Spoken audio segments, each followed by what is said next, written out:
Hello, folks, and welcome back to another episode of Are You a Fan? If you like this episode, give us a like, share, follow. And this week, I have a special guest, our editor, Mr. Moon. So, Mr. Moon, what do you know of Azreal, also known as Jean-Paul Valley? That's a weird name. I actually know very, very little of Azreal, except for he was a stand-in for Batman, because Bane. Yeah, which if you guys don't know, go check out that episode. We kind of bringing this character up, hence why we're doing it now. Okay, so let's get into real world. So Azrael is a alias used by multiple fictional characters appearing in American comic books published by DC Comics. And see, that I actually did not know. I didn't know there were multiple characters that use the alias. I didn't know either. So that's going to be cool. Yeah. The original version, Jean-Paul Valley, was created by Denny O'Neil, Joe Quesada, and Peter Milligan, and debuted in Batman Sword of Azrael #1, August 1992. The second character to assume the alias was Michael Washington Lane in Azrael's Death's Dark Knight #1 of May 2009. Both iterations are Christian vigilantes and assassins created by the Order of the Saint Dumas and or its derivatives, such as the Order of Purity. Secretive religious organizations seeking to restore justice to Gotham City through religious extremism. Okay, so that's why I recognize the name from somewhere else besides the Bane Batman arc. He showed this character, I don't know anything really about the character besides he shows up in one of the Arkham Knight games. Or I think it is like Arkham Knight he shows up in. It's this whole thing where he's like trying to replace Batman, but he's trying to prove himself worthy. And then through like a series of events, like working with the character, you find out, he has an implant in his brain where he's going to kill Batman and become a zealot. Oh, well, there you go. Which, being a religious hero is like that makes 100% sense. Yeah, there you go. So they are typically portrayed as anti-heroes and reluctant allies of the superhero Batman and the Batman family, battling forms of manipulations employed by their respective orders, violent tendencies shaped by tragedies in their life, and proving themselves trusted allies to Batman. Yeah, because I remember you basically start reading, like do something where you're able to read his mind or whatever. And you start finding, they've been putting subliminal stuff. And when you tell him, he's like, well, that's not right. I'm going to go and deal with them about this. And then you never see the character again in the game. Oh, man, that's how you know he done goofed. Right? After the events of Flashpoint, a new main incarnation of Jean-Paul Valley would appear during Batman and Robin Eternal with a similar story to his previous counterpart. Although he is instead a clone of Jean-Paul Valley Sr., molded by Batman villain Mother into the ways of the Order of Saint Dumas. God, the Flashpoint. Every time we do an episode, something DC, Flashpoint always comes up, and it just makes me wonder, how much has the Flashpoint really messed with everything? Dude, man, I don't get, just continue on with the stories, man. Stop resetting the universe. Damn it, Flash. This is your fault. Right? Jeez. Okay, so the character once again realizes the corruptive ways of the Order and defects from them thanks to the intervention of Red Hood, Red Robin, and Dick Grayson. The character... You can't miss the yum, man. I heard it. The character later became a member of the Batman family, most notably under the Gotham Knights team led by both Batman and Batwoman. He would also join Justice League Odyssey. So, despite his creation, he definitely has a good heart. He clearly wants to be a good guy. Just kind of reluctantly. Yeah. Fine, I guess I'll be a good guy today. I'm already here, so... So let's get into publication history. Take us away, Mr. Moon. All right. The character first appeared in the 1992 4-issue miniseries Batman Sword of Azrael as Jean-Paul Valley. He then became a supporting character in the monthly Batman titles, eventually taking over the role of Batman through the Nightfall, Night Quest, and Night's End story arcs. Okay, so they already kind of brought him in to prepare, they already set the character up before the events of Batman getting his back rub, which that's cool. He wasn't just a random insert. Yeah, he wasn't just that, hey, you seem to fit the shoe, go. Right? So one of the creators, Dan O'Neill, admitted to having difficulties with Azrael's transition from villain to hero. If I'd known he was to become a monthly character, I might have set him up differently. The problem is that I had to turn a bad guy into a real hero, not just an anti-hero or lead. It's possible to do that, but it's difficult to retain the original characterization. You almost have to change his personality. So I get that, though, because, like they said, the original story arc for that guy was supposed to be just a complete bad guy anti-hero, but an anti-hero can't be a shoo-in for an actual hero. Yeah. So it makes sense that they kind of had to rewrite the character going forward. How do you do that subtly? Like, this guy used to be like this, but now, like, 10 episodes later, he's completely different. Is he even the same guy anymore? That's kind of... Yeah, no, that would have been a difficult thing to do. It's it's kind of similar to we'll have to do an episode on Deathstroke one of these days, but it's similar to what they've been attempting to do Deathstroke. They took a straight up villain who's done some very questionable things, and they're like, we're going to make him an anti-hero. And us as the fans have just been like, no. Hold on. No, we're not going to forget what he did to that underage person. Oh, no. Yeah, like none of us are like, we're like, there were 4 panels with that. We're not accepting this character. So luckily this character at least didn't have as harsh of a history. Yeah. But like even Venom was a character who they turned from a villain to an anti-hero, but he at least, it made sense on how to do it. He didn't even have to change his personality. And that for this. Azreal is one that I can see the difficulty because you had to basically rewrite who he is. Yeah, I could see that. Oh, man.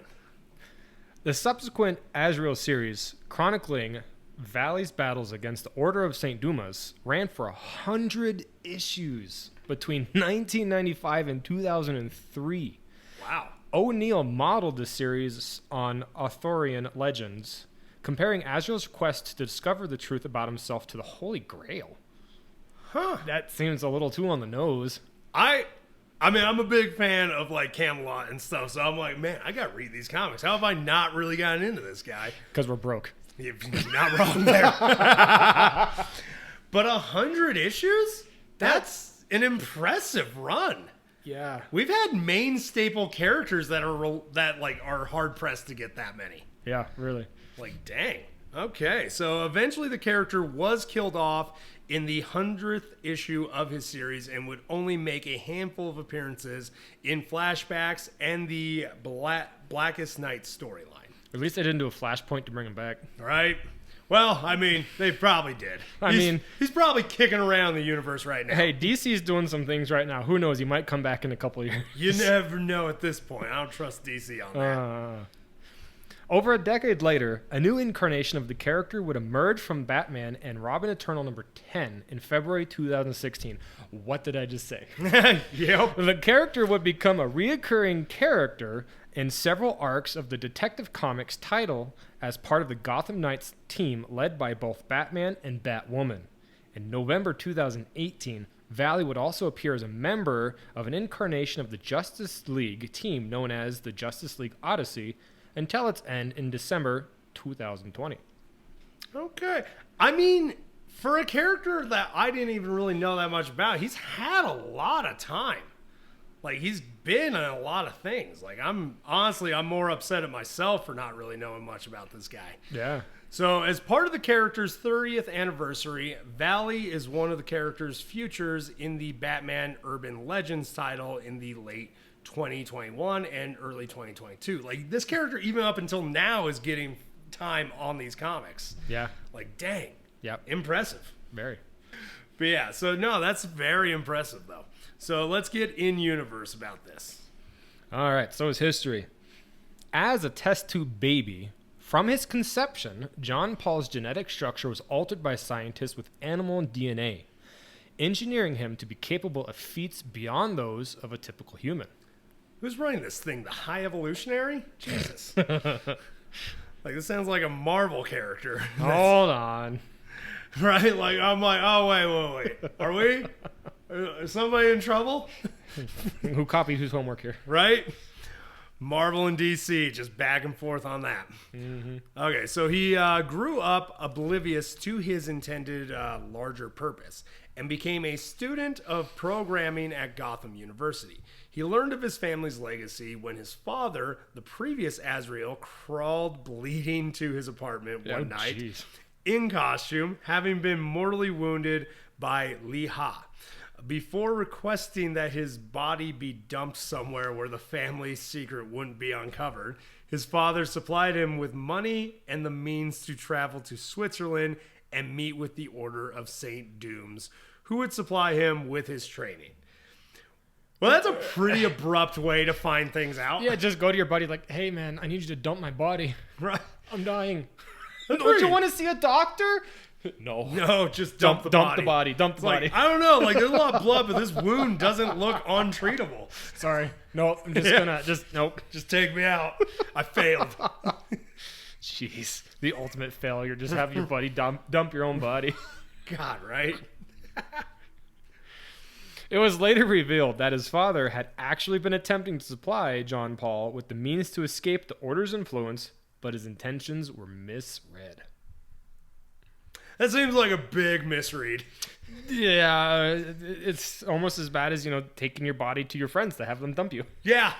Yeah, man, that oh, wow, you really messed up there. I mean, come on, couldn't you have been a little more on the nose there, Dad? Or maybe wrote in maybe have kept a letter on you in an envelope and just been like, read this. Yeah, really, come on. When you die, and just a list of instructions do not, I repeat, do not join the order that I died for. They are corrupt, and I'm trying to tell you, do not take the money and get out. Oh, sorry, lost in translation. Right?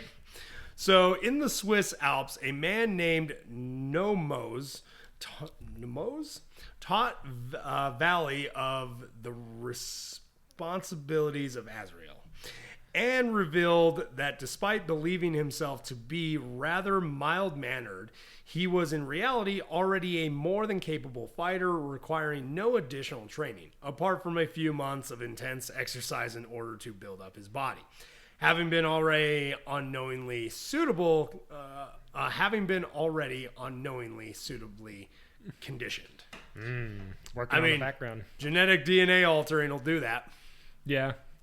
I mean, I'd probably have questions if I was a little hairier than normal. Right? Animal DNA, but I'm like, he just keeps growing back. What's happening? His conditioning is a result of a process referred to as the system. Yeah. That's so on the nose. Doesn't sound sketchy at all. The full implications on the human psyche of which has never been fully explained. In his first time donning his costume, Azrael meets Batman, accompanied by his butler Alfred, who had traveled to Switzerland investigating the mystery behind Azrael's father's death, the nature of which has inadvertently instigated a riot. Huh. Well, I mean, we talk about from villain to anti-hero to hero. I mean, I guess it kind of makes sense that his death would have an impact. Yeah. Also, it's one of those, you gotta wonder what his father, because if he took all the stuff off him so people wouldn't know it was Azrael, and that, you gotta wonder, how did his father's body cause a riot unless he was, somebody of notoriety in the city? Because I'm just I feel like in Gotham, finding a dead body in a dumpster isn't really the biggest shock. Maybe he missed his Heroes Anonymous meeting. Yeah, maybe. So, although at first they were at odds with each other, Azrael was eventually forced to rescue Bruce from Leha, and ended up rejecting the Order's violent and uncaring methods in favor of the more humanitarian efforts Batman encourages. I mean, yeah, but at the same time, sometimes Batman's a little strict on that. I'm like, come on, just take out the Joker. He's just taking a nap. He's just sleeping. Just sleeping. I fight them for a while and they get tuckered out. Already aware of Wayne's secret identity, he traveled back to Gotham and began working with the Batman family. Okay, so definitely getting us started on this on the journey. Let's get into it. And here we are, the Nightfall story arc. So Bruce quickly sent Robin to train Azrael as a new vigilante and to control the system. Valley was given a job as a security manager at Wayne Enterprises, where he also debuted as part of the selected group of vigilantes. Jean-Paul continued fighting crime, but it was obvious that the violent nature from the system wasn't going away. I mean, when that is just like indoctrinated into your brain, that's kind of a hard thing to stop doing. Yeah, to completely rewrite, I mean, so many things about your psyche and... Yeah, that's a hard one to get rid of. Jean-Paul did some work for Batman, and after that, he saved Lucius Fox from a certain death. One night, Bruce was out of action, and Jean-Paul took the mantle of the Bat for the first time against Killer Croc. And he failed miserably. After the defeat, Jean-Paul's appearance and attitude changed to become more aggressive, and he trained harder to increase his strength. More aggressive? More? We already know that he's pretty up there. Also, Killer Croc, that's a rough one to send a new guy after. Yeah, I mean, the problem is he went too hoity-toity. Yeah. His britches were too big. Yep. I'm like, Killer Croc's not exactly a slouch villain to hand-to-hand combat. I think maybe I would have sent him after somebody like, I don't know, like the Rat Catcher or somebody like that. They could give him an easy first villain. Hey, at least he was able to, get back to base. True, because Killer Croc has definitely ate some people. But I guess I wonder, the question is, Killer Croc, did Killer Croc give him a break because it was Batman? That is true. Killer Croc and Batman do have a better relationship than some people realize. Yeah. That might have been, Killer Croc might have known if he killed one of Batman's apprentices, that would have led to way worse things. Yeah. Okay, so in order to redeem his mistakes with Killer Croc and test the result of his training, Jean-Paul went out to the streets of Gotham to patrol all alone. He encounters a couple of common thieves and beats them to a pulp. Oh, yeah, nothing like going against a hardened criminal like Killer Croc. Yeah. And getting your ass whooped. And then just find the nearest common petty thief and then beat them to a pulp. I bet you felt good about that. Right. He needs a win. And it's like when you're on a sports team and your coach is like, we need a win, so we're going up against this like junior team. We're going against the Pee-wees. Yeah. Oh man. Oh, but I guess he, beating him to a pulp. Let's just say that's not exactly out of Batman's wheelhouse. Hey, I like my orange juice with pulp, thank you very much. Yeah. After Bane broke Bruce Wayne's spine, Jean-Paul joined Alfred and Robin and rescued Batman from the street. Later, he helped Robin retrieve a special medicine for Bruce's recovery. There it is. That's how he got it. Came back. Okay, so with Bane rising to power, Gotham was in need of Batman, and Bruce asked Jean-Paul to fill in for him. A role that Jean-Paul accepted in a much more sinister way than expected. We will see. In his first exploits using the mantle of the Bat, Jean-Paul worked with Robin, unleashing his wrath on common criminals before learning about Scarecrow's latest activities. Ooh. Man, that's gotta be one of those, like, Robin's just on the phone, like, hey, Bats, I don't know about the new guy. I mean, like, I've seen you break criminals' fingers, but, like, this guy's, like, taking it to another level. Yeah, like, there's a femur over on the top of the roof somewhere else. Right? Like, it's like, well, what were they doing? It's like, they were just peddling weed. Okay, he's got to calm down. This is getting out of hand. Jean-Paul located Scarecrow, but as he was about to capture him, he had to confront Anarchy. Scarecrow used fear on Anarchy and Jean-Paul, but because of the system, Jean-Paul was not entirely affected, and he finally stopped Scarecrow. As he left with the madman to deliver him to the authorities, Jean-Paul threatened Anarchy to stay out of his way. Okay, yeah. Honestly, I was expecting a much more brutal apprehension of Scarecrow, but also kind of cool to know the system makes you almost immune to fear toxin. Yeah? I'd say there's only like a handful of characters in the series that are immune to the fear toxin. And so that's kind of cool to know he's one of them. Yeah, I want to know more about the system. Yeah, right? That's an interesting thing. Well, we could talk about that one episode. I was going to say, we could do an episode on that group. Yeah. And then how they operate. Heck yeah. Confident after his initial victory, Jean-Paul became a more brutal Batman and forced a confession out of a notorious gangster, Tony Brezzi, who provided some information on Bane. Mm-hmm. I'm just wondering, I know Batman's tactics. Like, how more brutal are you getting? Maybe they're going to take a longer nap. He's alive, isn't he? What's your definition of living? It's like medically, he's stable. Yeah, see that heartbeat? We're good.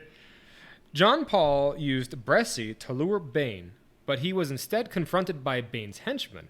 Using his new metallic gloves, John Paul brutally defeated the trio and couldn't get further information as the police arrived at the scene and he was forced to flee. After learning the facility where Bane's henchmen were locked, he released them and used them to get to Bane. So he beats them up, cops take them, he breaks them out of jail just to find Bane.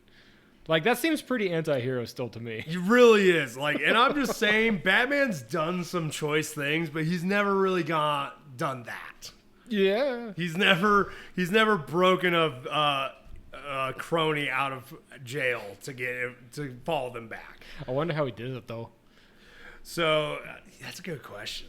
So, the confrontation between the two was short as Bane got the upper hand in the fight. However, Jean-Paul managed to break free, and both of them decided to retreat for the next confrontation. Yeah, and we kind of covered this a little bit in the Bane episode, so let's finish it. John Paul was determined to take down Bane, and with the system actively working on him, he designed and built his own battle armor, which he used in replacement of the Batsuit. With his new gear, John Paul confronted Bane, and after a long fight, he managed to defeat him, sparing his life and earning the city's respect and rightful claim to the Batman title. Which, honestly, the suit is a pretty awesome looking suit. I gotta see it. I was gonna say, you have to look that up, and that it's got like claw hands and like it's all mechy, like it's pretty cool. So a little bit of a fun fact that Joker left for us. After his death, John Paul is resurrected as a member of the Black Lantern Corps with a power ring. He would attempt to murder the Scarecrow, but Scarecrow isn't capable of feeling the fear the Black Lanterns feed on, and it would make him practically invincible to Azrael. Invisible. Or invisible. Oh, it makes him invisible. I guess. Huh. Which, I mean, yeah, with the Black Lantern Corps, how it works and that, like, yeah, they feed on the fear and that, and if you have zero fear coming off of you, they probably... It's like they're just looking at nothing. Yeah, I guess if they use fear to see. That's interesting. That is. Okay, so that's Azrael's story. Let's get into powers and abilities. It seems to be kind of a long one. So. Yes, yeah, I'm looking at that. Damn. Here we go. Okay, so genetically enhanced. Accelerated healing, enhanced senses, durability, stamina, strength, speed, and reflexes. Okay. Acrobatics, computer operation. Jean-Paul Valley studied computer programming at Gotham University. And computer hacking. This guy sounds like up your alley. He sounds like a glorified nerd. I would like to repeat the last statement. So hand-to-hand combat, advance. Mental programming from the system has led Azrael to become a vastly above average hand-to-hand fighter. Well, not on the same skill level as Batman, because nobody is. I love how they always have to slide that in there. They're like, no, he's the best. But he's not Batman. But he's the best. But he's the best. So obviously he's not the best. Yeah. So he has proven himself more than capable of handling most physical threats. This was mainly due to the fact that his full combat potential was limited by his easily exploited mental illness, as they always are. Batman has asserted in the past that if not for the fact Azrael could become a better fighter than him. So if he could just get past that mental blockade. That's a scary thought. Right? So, genius level intellect. He has often been described as an unconscious genius. Although he is not as smart or resourceful as Bruce Wayne. So damn smart, just not as good as Bruce. Which I kind of feel like that kind of makes sense, and almost like similar to the Bane thing. Like, Bane is insanely intelligent, but Batman, because a lot of people are like, why do you give Batman so much credit for being able to take on anybody? I'm like, because Batman can lose, but Batman's good at surviving. He's good at improving in the moment. He may not win, but he'll get out so he can come back. And then whoop your butt. Yep. So... and he also, has intimidation, investigation. Was this a D&D character, Joker? Roll initiative. So, mechanical aptitude, multilinguist. Thanks to the system, he's able to understand foreign languages. Well, how many foreign languages? I'm assuming all. That's a lot. Right? Mechanical aptitude. Thanks to the system, Jean-Paul can design and create objects from scratch such as the bat suit that he made. And there we go again with the system. Right? Like, the system seems to have had too much to deal with this guy, and I really, really want to know more about it. I was going to say, we can do a future episode on the system and that, like, the group that designed it. Heck yeah, I'd be down.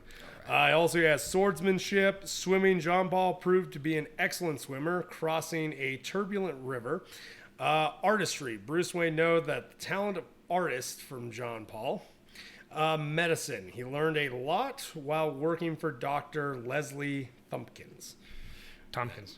Tompkins? Yeah. Oh, Thumpkin. I like Thumpkin. I like the word Thumpkin. Hello, Mr. Thumpkin.